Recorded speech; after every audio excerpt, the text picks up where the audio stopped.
അകലം വിട്ട് പോയിടാതെ ഒരു പടിയും കൂടെ അടുത്തിടുന്നേ.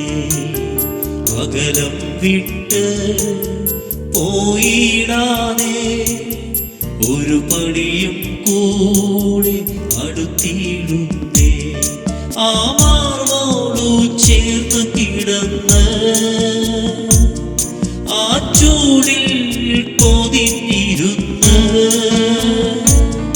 ആ മാർവോടു ചേർന്നു കിടന്ന് ആ ചൂടിൽ പൊതിഞ്ഞിരുന്ന്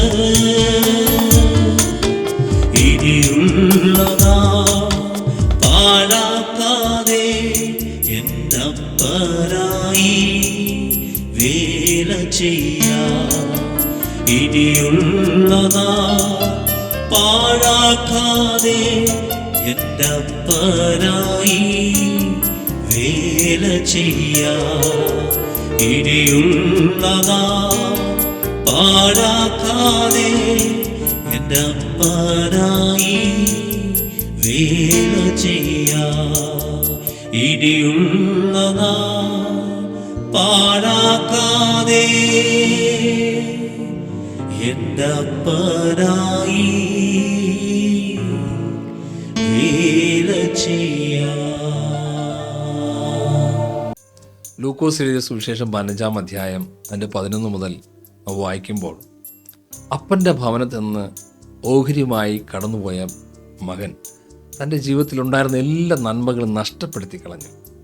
അവനൊന്നുമില്ലാത്തവനായി അവൻ വളരെ നിരാശനായിരിക്കുമ്പോൾ തൻ്റെ അപ്പൻ്റെ ഭവനത്തെക്കുറിച്ച് ഓർമ്മ വന്നിട്ട്, അപ്പൻ്റെ ഭവനത്തെക്കുറിച്ച് അവന് സുബോധം വന്നിട്ട് അവൻ മടങ്ങി വരുമ്പോൾ അവനെ ഇരു കരങ്ങളും നീട്ടി സ്വീകരിക്കാൻ കാത്തു നിൽക്കുന്ന ഒരു പിതാവിനെ അവിടെ കാണാൻ കഴിയുന്നു. അതുപോലെ ഒരു സ്വർഗസ്ഥനായ പിതാവ് ഇന്ന് എന്നെ കേൾക്കുന്ന നിങ്ങളെ ഓരോരുത്തരെയും കാത്തിരിക്കുന്നു. ആമേൻ. പാട്ടുകാരൻ പാടിയതുപോലെ അകലം വിട്ട് അല്പം പോലും മാറിപ്പോകാതെ കർത്താവിൻ്റെ സന്നിധിയോട് അടുത്ത് വരാൻ നിങ്ങൾ തയ്യാറാകുന്നുവെങ്കിൽ ആ കർത്താവ് നിങ്ങൾ ഇരു കരങ്ങൾ നീട്ടി സ്വീകരിക്കും. നിങ്ങളുടെ ഒരു മടങ്ങി വരവിനായി, നിങ്ങളുടെ ഒരു വാക്കിനായി കർത്താവ് കാതോർത്തിരിക്കുകയാണ്. ഇത് സുപ്രസാദകാലം, ഇത് രക്ഷാ ദിവസം. ആമേ. യേശുവിൻ്റെ സ്നേഹത്തെ ഒന്ന് തിരിച്ചറിയാൻ മടങ്ങി വരാൻ തയ്യാറാണെങ്കിൽ കർത്താവ് നിങ്ങളെ തീർച്ചയായും അനുഗ്രഹിക്കും. അതിനായി കർത്താവ് നിങ്ങളെ സഹായിക്കട്ടെ. God bless you. ആമേൻ.